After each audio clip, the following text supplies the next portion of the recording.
1-to-1 ஆன்மீக நேயர்களுக்கு அன்பு வணக்கம். தமிழகத்தில் தொடர்ச்சியாக 2 நாளாக பண்டித் அப்படிங்கிற வார்த்தை பரபரப்பாக பேசப்பட்டு வருது. பண்டித்னா என்ன, பண்டித்க்கும் ஜோதிடத்துக்கும் என்ன சம்பந்தம் அப்படிங்கிறத மூத்த பத்திரிகையாளரும் ஜோதிட ஆய்வாளருமான திரு ராஜேந்திரன் அவர்கள் என்ன சொல்கிறாரு அப்படின்னு பார்ப்போம். வணக்கம் சார். வணக்கம்மா. சார், தமிழகத்தில் பண்டித் அப்படின்ற வார்த்தை பரபரப்பாக பேசப்பட்டு வருது. பண்டிட்னா என்ன சார்? ஃபஸ்ட்டு இதுக்கும் ஜோதிடத்துக்கும் என்ன சம்மந்தம்? இதுக்கு தனியாக ஏதாவது கோர்ஸ் படிக்கணுமா? என்ன பண்ணணும்? அதுக்கு என்ன அர்த்தம்? ரொம்ப அருமையாக இருக்குமா. நீ கேட்குற கேள்வியே ரொம்ப விளையாட்டாக தான் இருக்குது. தமிழ்நாட்டை பொறுத்த வரைக்கும் பார்த்தீங்கன்னா இந்த 2 நாளாக தமிழக அரசியலில் இந்த பண்டிட் அப்படிங்கிற ஒரு வார்த்தை படாத பாடுபட்டுக்கிட்டு இருக்கு. உண்மையிலே பண்டிட்னா என்ன அப்படிங்கிறத நம்ம முதல்ல தெரிஞ்சுக்கணும் இல்லையா? இந்த பண்டிட் அப்படிங்கிற வார்த்தை இது ரொம்ப அதிகமாக பயன்படுத்துகிறது தமிழ்நாட்டில் கிடையாது, வட இந்தியாவில் தான் அதிகமாக பயன்படுத்திட்டாங்க. குறிப்பாக பாரசீகம்னு சொல்லுவாங்க. இப்போ இன்றைய ஈரான் இருக்குது இல்லையா, அந்த ஈரானுடைய பகுதிக்கு முற்காலத்தில் பாரசீகம்னு பேர். பாரசீக மொழியில் சிறந்து விளங்கிய ஞானிகள் கவிஞர்கள்லாம் இருக்காங்கல்ல, இவர்களுக்கு ஒரு பண்டிட்டுன்னு பேர். அது காலப்போக்கில் நம்ம காஷ்மீர் வரைக்கும், ஏன்னா அந்த வட இந்திய பகுதிகள் பூரா ஈரானுடைய இன்னும் தொடர்புடைய ஒரு பகுதிகளை தானே பார்க்குறோம். மேற்காசியாலேருந்து இங்கே வந்தாங்க அப்படின்னு நம்ம பேசிகிட்டு இருக்கோம் இல்லையா?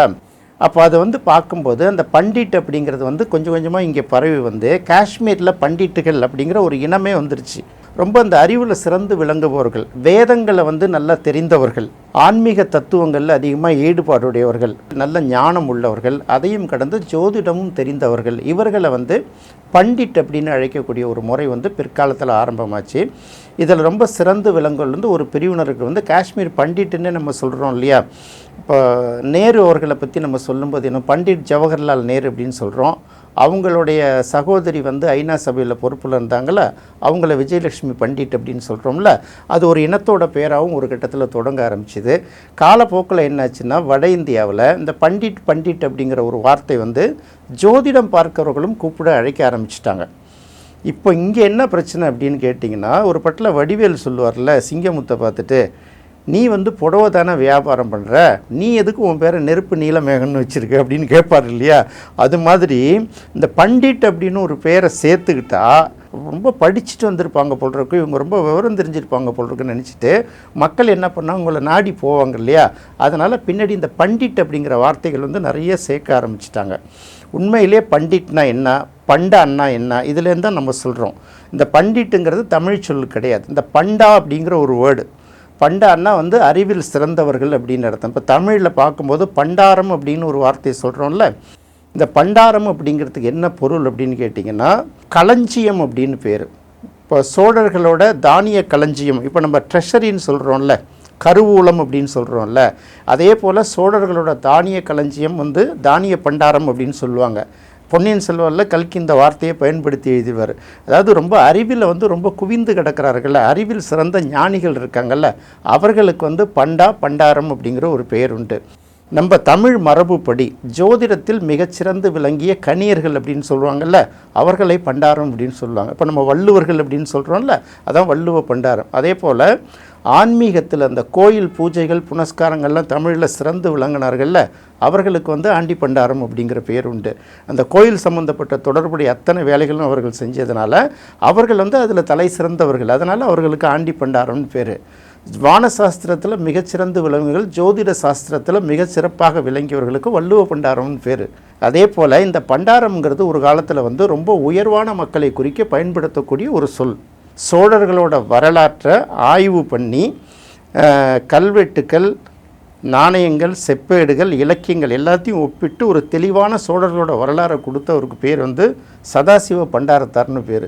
அப்போ பண்டாரம் அப்படிங்கிறது என்னென்னா, அது உயர்வை குறிக்கக்கூடிய ஒரு சொல்லாக ஒரு காலத்தில் பயன்படுத்தப்பட்டது.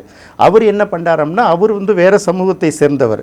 அந்த சமூகத்தில் ஒரு ஜாதிக்கு ஒரு இடத்துல ஒரு பட்டப்பெயர்கள் இருக்கும்ல, பன்னாட்டார், பண்டாரத்தார் அப்படின்னு சொல்லுவாங்கள்ல, அவர்கள் அந்த பண்டாரத்தாருங்குள்ள அந்த சப் டைட்டில் உள்ள ஒரு வந்துட்டுருக்கார். இப்போ பண்டாரம் அப்படின்னு சொன்னோம்னா அது ஏதோ நம்ம தவறாக பார்க்கக்கூடிய ஒரு எண்ணமாகவும், ஏதோ ஒரு கிரேடு குறைச்சி பார்க்குற ஒரு சொல்லாகவும் இருக்குல்ல. அதுக்கு பதில் நம்ம பண்டிட்னு சொல்லிக்கிறோம். அதான் வித்தியாசம். பண்டாரம் அப்படின்னு சொல்கிறத பண்டிட்னு சொல்கிறோம். பண்டாரம்னா அறிவு களஞ்சியம்னு அர்த்தம், தானிய களஞ்சியம்னு அர்த்தம், ட்ரெஷரின்னு அர்த்தம். இதை வந்து வடமொழியில் பயன்படுத்தும் போது பண்டிட் அப்படின்னு சொல்லிக்கிறோம். இப்போது மகிஷா அப்படின்னு பேர் சொன்னால் நம்ம ரொம்ப சந்தோஷப்படுவோம். அந்த மகிஷாங்கிற பேருக்கு எருமைன்னு ஒரு பேர் இருக்கு இல்லையா, எருமைன்னு பேர் வைக்க முடியாது, இல்லைன்னா மகிஷான்னு பேர் வைக்கிறாங்கல்ல. அது மாதிரி ஒரு காலத்தில் ரொம்ப உயர்வாக கருதப்பட்ட மக்களுக்கு பண்டாரம் அப்படிங்கிற பேர் உண்டு. இப்போ கோயில்களை போய் பராமரிக்கிற வேலை, கோயிலுக்கு பூஜை செய்கிற வேலைகள் எல்லோரும் செய்ய முடியுமா? அதுக்காக தன்னை அர்ப்பணிச்சுக்கிட்டதுனால அதுக்கு உள்ள விதிமுறைகள், தாந்திரீக குறியீடுகள் இதெல்லாம் தெரிஞ்சதுனால தான் ஆண்டி பண்டாரங்கள் உயர்வாக கருதப்பட்டார்கள். அதன் பிறகு பார்க்கும்போது வான சாஸ்திரத்தை கணிக்கிறதுங்கிறது ஒரு சாதாரண விஷயமா, கோள்களோட இயக்கங்களை கணிக்கிறது அவ்வளோ சாதாரண விஷயமா, இதெல்லாம் கணித்து மக்களுக்கு அதெல்லாம் சொல்கிறது. எப்படி சொல்கிறதுன்னா, மறுவில் செய்தியும் மூவகை காலமும் நெறியில் ஆற்றிய அறிவன் தேயமுன்னு சொல்லிட்டு தொல்காப்பியத்திலே எழுதப்பட்டிருக்கு. தொல்காப்பியம் இன்னைக்கு நேற்று வந்ததில்லை. ஜீசஸ் பிறக்கிறதுக்கு 800 ஆண்டுகளுக்கு முன்னாடி வந்த ஒரு நூலில், இலக்கண நூல்லே இது சொல்லப்பட்டிருக்குன்னா, அப்போ அந்த காலத்துலேருந்து கணிச்சிட்டு இருந்திருக்காங்கல்ல, அவர்களெல்லாம் கணியருங்கிற பேரில் தான் இருந்திருக்காங்க. பிற்காலத்தில் வடமொழி சொற்கள், வடமொழி தாக்கங்கள் இங்கே அதிகரிக்கும் போது இப்போ நிறைய பேர் தங்களுடைய பேரை மாற்றிக்கிறாங்க. திசை சொல் அப்படின்னு சொல்லுவாங்க. வேறு திசையிலேருந்து இங்கே வரக்கூடிய சொல்லுக்கு வந்து தமிழில் திசை சொல்லுன்னு பேர். அப்போ வந்து அவங்க பண்டா, இப்போ கூட பார்த்தீங்கன்னா வட இந்தியாவில் கோயில்களை போய் பார்த்தீங்கன்னா அங்கே உள்ள அந்த இவங்கெல்லாம் உட்காந்துருக்காங்கல்ல பூஜை பண்ணுற, அவர்களை பண்டான்னு கூப்பிட்ற ஒரு பழக்கம் உண்டு. அப்போ அங்கே வந்து அது உயர்வான சொல்லாக கருதப்படுகிறது. இதே இங்கே பண்டாரம் அப்படின்னு சொல்லும்போது நாம் அதை தவறாக நினைக்கக்கூடிய ஒரு காலகட்டம். அதாவது காலப்போக்கில் உயர்வான பொருள் உள்ள பொருளை வந்து நாம் சாதாரணமாக கிண்டல் பண்ணிகிட்டு இருக்கிற மாதிரி இருக்கும். அதே போல் பள்ளி அப்படின்னு ஒரு சொல் இருக்குது. இந்த பள்ளிங்கிறதுக்கு பள்ளிக்கூடம்னு ஒரு பொருள் இருக்குது. முழுமையான பொருள் அதுக்கு வீரன் அப்படின்னு பேர். இப்போ பள்ளினா நம்ம வேறு ஏதோங்கிற மாதிரி சொல்லிகிட்டு இருக்கோம்ல. இந்த மாதிரி நிறைய சொற்கள் வந்து காலப்போக்கில் தவறாக கருதப்பட்டிருக்குல்ல. அந்த மாதிரி ஒரு சொல்லு தான் பண்டாரம் அப்படிங்கிற சொல்லு தான் இப்போ தமிழில் வந்து பண்டிட்டுன்னு நிறைய பேர் பார்த்துக்கிறாங்க. இது எங்கேயும் படித்து வாங்குகிற பட்டம்லாம் கிடையாது. அதை முதல்ல தெரிஞ்சுக்கும். நான் ஏற்கனவே சொன்ன மாதிரி புடவை வியாபாரம் தான் பண்ணிக்கிறேன், இருந்தாலும் ஒரு பட்ட பேர் வேணும்ல. அதனால் நெருப்பு நீலமேகன்னு வச்சுக்கிறாங்கிற மாதிரி பேருக்கு முன்னாடி அவங்கவுங்க பண்டிட் அப்படின்னு போட்டுக்கிறாங்க. ஏற்கனவே இப்போ நாங்களாம் பார்த்திங்கன்னா திராவிட ஆட்சி காலத்தில் பிறந்தவர்கள், அதுக்கு முன்னாடி காங்கிரஸ் ஆட்சி காலத்தில் பிறந்தவங்க இருக்காங்கல்ல. அப்போல்லாம் பார்க்கும்போது 65க்கு முன்னாடி பிறந்தவங்களுக்கெல்லாம் இந்த வகுப்பு எடுக்கிறாங்கல்ல, இப்போ ஹிந்தி பயிற்சியெலாம் இருந்திருக்கு. இப்போ ஹிந்தி கிளாஸில் சொல்லி கொடுக்குறவங்கள ஹிந்தி பண்டிட் அப்படிம்பாங்க, தமிழ் சொல்லி கொடுக்குறவங்கள தமிழ் பண்டிட்டும்பாங்க. அப்போ பண்டிட்டுங்கிற சொல்லுக்கு ஒரு துறையில் தேர்ச்சி பெற்றவர்கள் அப்படின்னு அர்த்தம். ஜோதிடத்தில் நீங்கள் தேர்ச்சி பெற்றவர்களாக என்ன அப்படிங்கிறத எப்படி கண்டுபிடிக்கிறது? அவங்களுடைய ஜாதகத்தை பார்த்தா நாம் கண்டுபிடிக்க முடியும்.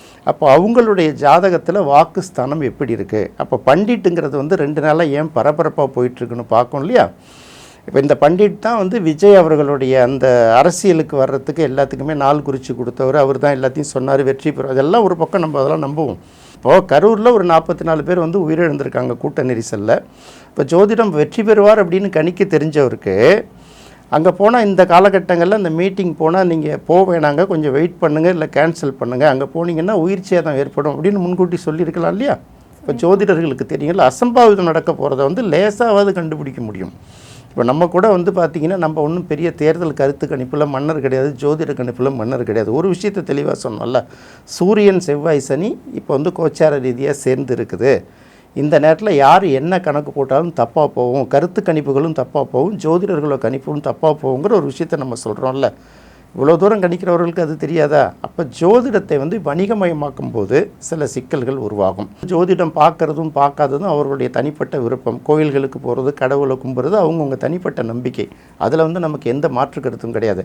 அதே போல் அரசாங்கம், மக்களுடைய செயல்பாடுகள் அப்படின்னு வரும்போது நீங்கள் ஆதரவு திரட்டுறது பல்வேறு தரப்பு மக்கள்கிட்டேருந்து ஆதரவு திரட்டும் போது இப்போ இந்த மாதிரி நபர்களை வந்து கூட வச்சுக்கிட்டு அவர்களுக்கு அஃபிஷியலாக போஸ்டிங் போடுறது, அரசாங்க சம்பளம் வாங்குகிற அளவுக்கு, அரசாங்க ஹானரி கிடைக்கிற அளவுக்கு ஒரு போஸ்டிங் போடும்போது அதுவே இன்றைக்கி எதிர்ப்புக்குள்ளாயிடுச்சு இல்லை?